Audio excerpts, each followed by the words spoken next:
Please subscribe on Yoruba Gallery TV to enjoy more visual concepts.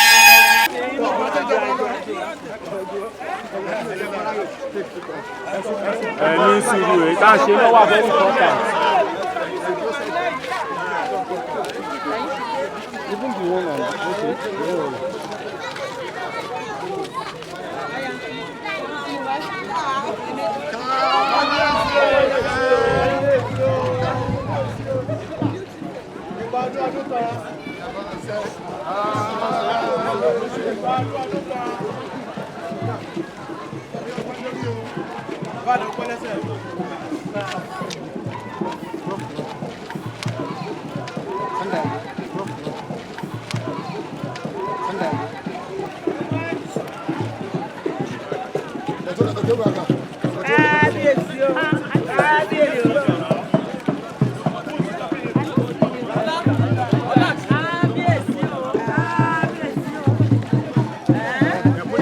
Ẹ̀sùnmọ̀ ẹ wide ẹ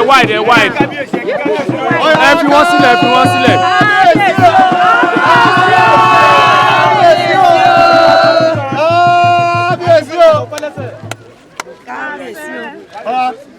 Continue. Kí là ń fọ ọba pé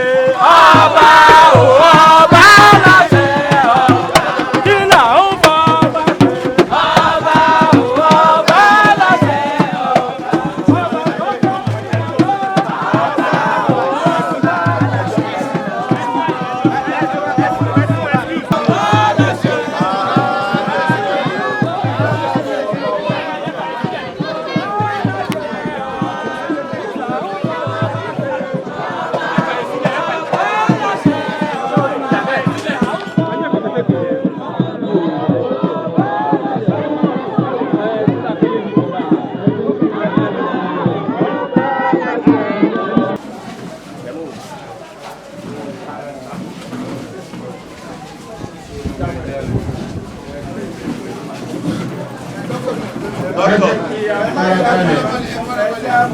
Àwa tí a bá láyè nínú ilé ẹja gbà bẹ́ẹ̀.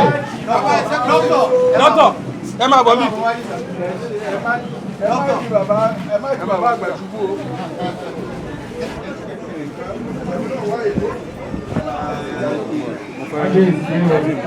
Ẹ jẹ́ kí a jókòó. Ẹ jẹ́ kí a bẹ̀rẹ̀ náà fún ẹni tí ọlá ṣe. Wọ́n tó pass. Gbogbo wa ààrẹ ní olóòrùn. Ọmọ Yorùbá pọ̀ jù báyìí lọ, gbogbo wa ò lè ráyè lórí wa. Ṣùgbọ́n ẹjẹ́ ká mọ̀ pé gbogbo yìí ní kábíyèsí kí ọba kí yí ní gbogbo tẹ́ ẹ̀wọ̀ rẹ̀. Ẹ jẹ́ ká fara balẹ̀. Ẹ jẹ́ ká wà ní ìjókòó. Ẹ bẹ̀ wọ̀ dáàbì.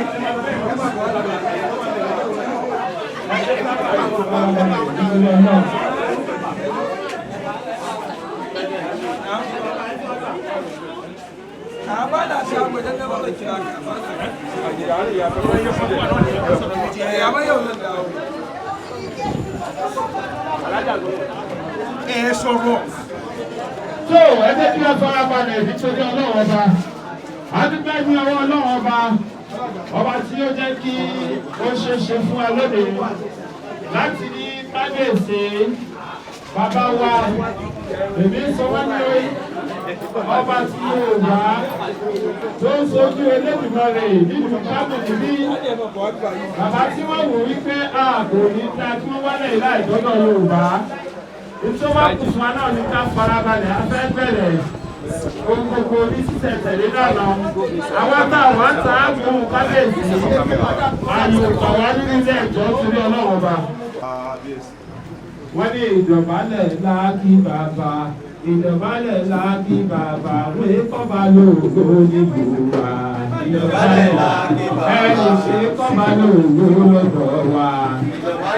Etí mo sọ ní kẹ́ẹ̀kẹ́ kábíyèsí o.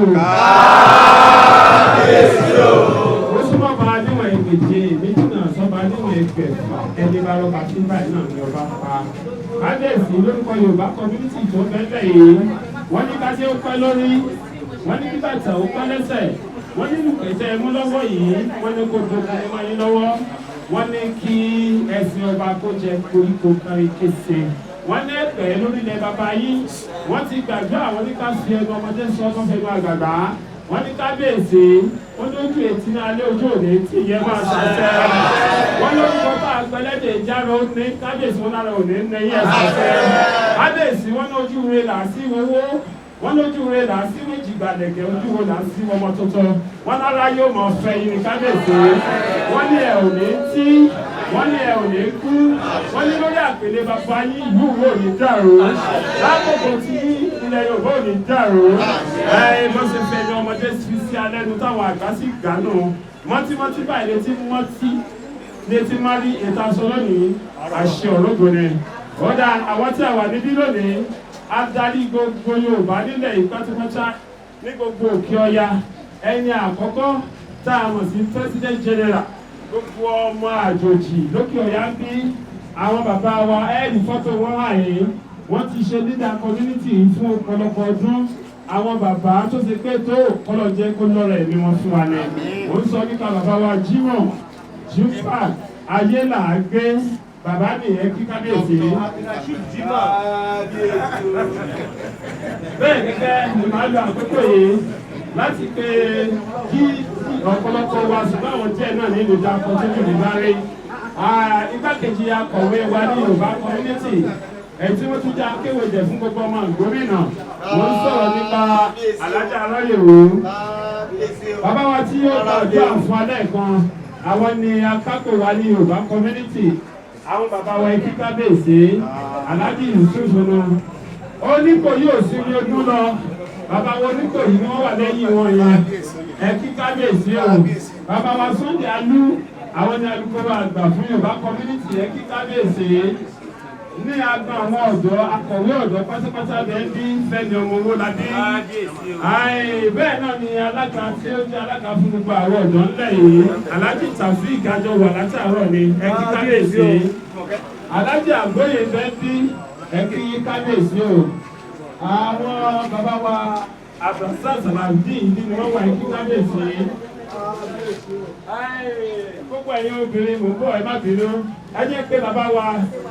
náà jẹ́ bàbá wa gbogbo èyí tí mi ò bá rí ẹ dákun ẹ má bínú dẹ́pútì wa igbákejì ààrẹ fún Yorùbá community Alhaji tó ti wà pẹ̀lú yín látànà mò ń sọ̀rọ̀ nípa bàbá wa Alhaji Abdulganiyu àwọn nìyí o olórí gbogbo àwa sọ̀rọ̀sọ̀rọ̀ lórí rédíò ẹni àkọ́kọ́ tó kọ́kọ́ gbé òsáfẹ́fẹ́ lórí rédíò lẹ́yìn alàgbà Kẹ́hìndé ọmọ Abdulaziz ní gbogbo ìjọ yẹ kí kábíyèsí bàbá ìfẹ́rẹ̀ yìí pọ̀ púpọ̀ ẹ wo gbogbo ẹ̀yìn tí a jẹ́ obìnrin tí Yorùbá bàbá wa Lú bàbá wa Joseph ẹ kí kábíyèsí láti ìpínlẹ̀ Èkó kábíyèsí wọ́n kí yín o gbogbo àwọn bàbá akínyìn alága wa fún ẹgbẹ́ ọmọ ìlú Ìwó àwọ̀dà alága fún gbogbo ọmọ Ìwó wọ́n ti dìde gbogbo àwa àwọ̀dà tó ẹgbẹ́ kábíyèsí ń tẹ̀ lọ ẹ̀ṣẹ́ gbogbo àwọn ọmọ Ìwó táwọn àti ẹgbẹ́ kábíyèsí gbogbo àwọn àpilẹ̀ mẹ́jẹ̀ẹ̀jọ tí kábíyèsí jẹ́ ọba wa lónìí ẹ dákun ẹgbẹ́ kábíyèsí o. àwọn ìyá wa ẹ̀dẹ́ bínú àwọn tí bá rántí dárúkọ akọ̀wé àgbà wọn ò sí akọ̀wé àgbà fún gbogbo àwọn obìnrin akọ̀wé àgbà fún gbogbo àwọn obìnrin ẹgbẹ́ kábíyèsí ìyá àti ìjọba ìlú màmá wa Fàdíjà Suleiman ṣe ń wà ní ẹgbẹ́ kábíyèsí o ẹ̀ṣẹ̀ àdúgbò gbogbo àwọn obìnrin ṣẹṣẹ wa ní ẹ̀ka obìnrin ẹ̀kí kábíyèsí ẹ̀yin màmá ẹ̀ lè bínú ẹ̀fánukọ̀ lẹ́kọ̀ọ́ lẹ́yọ̀kọ̀ ẹ̀kí kábíyèsí o ẹ̀kí kábíyèsí o àṣẹ gbogbo ẹ̀yin tó ṣe pé ẹ jẹ́ ọmọ Ìwó nípa fífẹ́ wa nílùú Ìwó àwọn ìyàwó Ìwó àwọn dàṣà wa gbogbo ẹ̀yin ìyàwó Ìwó ti tẹ̀ wá ẹ̀kí kábíyèsí o kábíyèsí àwọn ìyàwó nínú àdúgbò ayé ọmọ wa níbi UK àwọn ọmọ wa níbi UK àwọn ọmọléèwé níbi UK ó yẹ kí kábíyèsí tẹ̀ wá wọ́n kí yín ọba ń jẹ́ ní gbogbo gbogbo wa pátápátá ẹ jẹ́ ká pariwo ká kí kábíyèsí. tó èmi ò ní ọba méjì mi ò mọ ọba mẹ́ta ọba tí mo mọ Olúwo tìlú Ìwó. Olúwo tìlú Ìwó ló jẹ́. Olúwo tìlú Ìwó. Olúwo tìlú Ìwó. Mi ò mọ ọba méjì mi ò mọ ọba mẹ́ta ọba tí mo mọ Olúwo. tó a wá bọ́ sí àwọn ògbóǹtarìgì wa ní Yorùbá community àwọn tí wọ́n tún kọ dídá Yorùbá community èmi a ní Yorùbá community àlọ́gàá ṣùgbọ́n a ní chief servant bàbá tó ti gbà láti máa tukọ̀ Yorùbá community bàbá tí ẹ̀mú Yorùbá community ò ní sí láíláí ọ̀mọ̀wé ni wọ́n ọ̀jọ̀gbọ́n ni wọ́n fífún lẹ́yẹ fún nígbò tí wọ́n ní identity card tí wọ́n ò fi lè dínà ẹgbẹ́ ọmọ Yorùbá làwọn ṣe bàbá wa Faisu Abdulateef Alao Lateef ẹ kí kábíyèsí o